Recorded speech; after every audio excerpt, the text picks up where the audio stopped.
Hey everyone, my name is David Kennedy. Today I'm talking about juvenile delinquency. And before I do that, I'm gonna show you who I am. This is me right here. This is who I am. Okay, so I'm talking about juvenile delinquency. And it's a precise normative term of a variety of law that is like a norm violent behavior. It can be seen as a legal, social, or psychological perspective. And the only thing about delinquency is that it's like the behavior is against criminal code committed by an individual who has not reached adulthood. So it's defined as state, federal law. But the term delinquency has like a whole different meaning. The meaning in some states incorporate status offending, which is not behavior against criminal code, but behavior is prohibited for only for juveniles. For example, is runaway, violating curfews, skipping school, underage drinking, purchase alcohol, underage smoking, purchase cigarettes.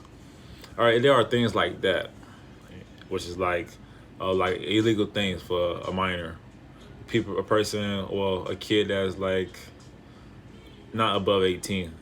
Could cause like a delinquent.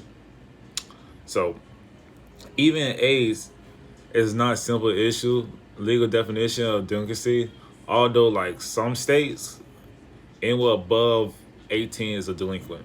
So it's like a youthful offender thing, and a kid who have not reached the age of 21, even his mid early 20s, the youthful offenders are usually processing criminal courses, but sentence option can be like more lenient for them.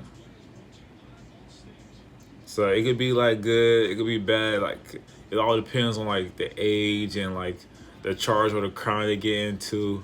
But most of the time, if you were a kid and you get in trouble, most of the time they'd be like, "Oh, okay, he just a kid. He just a kid."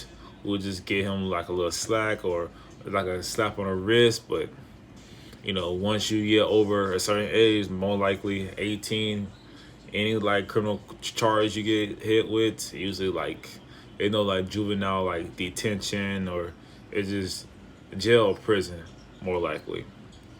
So in many states, under the age of 18, charged with crimes begin like juvenile courts.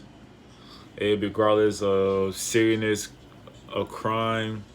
Prosecutors or judges that have authority to transfer the case to criminal courts, and then like let's see, interest in such a transfer have decreased in recent years. So anything like that could like change around over and over. It could be a good or bad thing. However, state prosecutors usually like send it to criminal court and they all look at it. They all put their opinion to it. They'll try and make it like not a harsh time. They'll try and make it like more like a punishment, but not like a punishment that could ruin your life. More like a punishment that could make your mistakes like learn from it. So that's why we have the word called juvenile delinquency. That's why it's like juvenile detention and delinquency, things like that. So, but that's the legal way.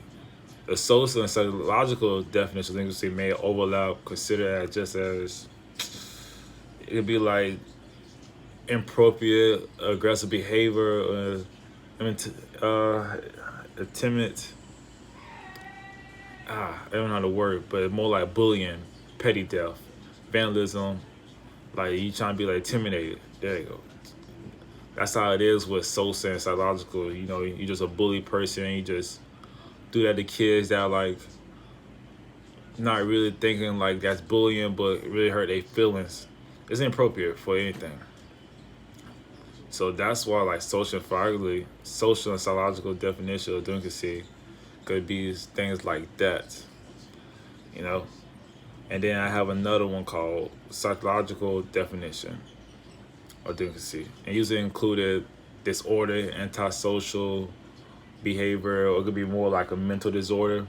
In other words, psychological perspective of delinquent could have conduct disorder, will have like serious antisocial criminal behavior, such as first setting of sexual abuse of young children.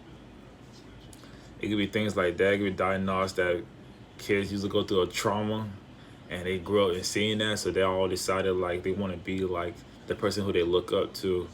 So it could be like that. Like they got like more like they like look at them as a role model, but really not a role model, more like a bad criminal, like, you know, an evil villain, things like that.